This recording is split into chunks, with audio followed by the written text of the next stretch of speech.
Hello guys, അപ്പം നമ്മുടെ വീടിൻ്റെ ഫ്രണ്ടിൽ ഒരു മാവുണ്ട്. അപ്പോൾ നമുക്ക് കശുമാങ്ങ പൊട്ടിക്കാം, ഉപ്പിട്ട് കഴിക്കാം ഗൈസ്.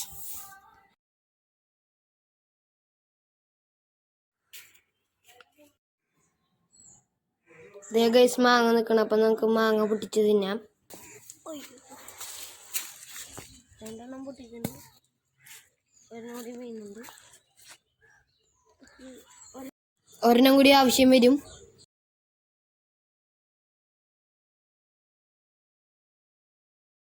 ടാസ്ക്കാണ് ഗൈസ്.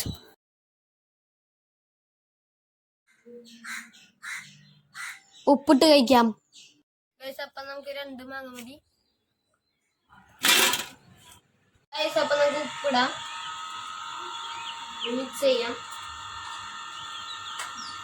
ടേസ്റ്റ് ചെയ്യുന്ന കഞ്ഞീന്ന് കുടിക്കാൻ പാടാം. ഇനിയുണ്ട് നല്ല ടേസ്റ്റ് ഉണ്ടാകും. നിങ്ങൾ ട്രൈ ചെയ്ത് നോക്കണം.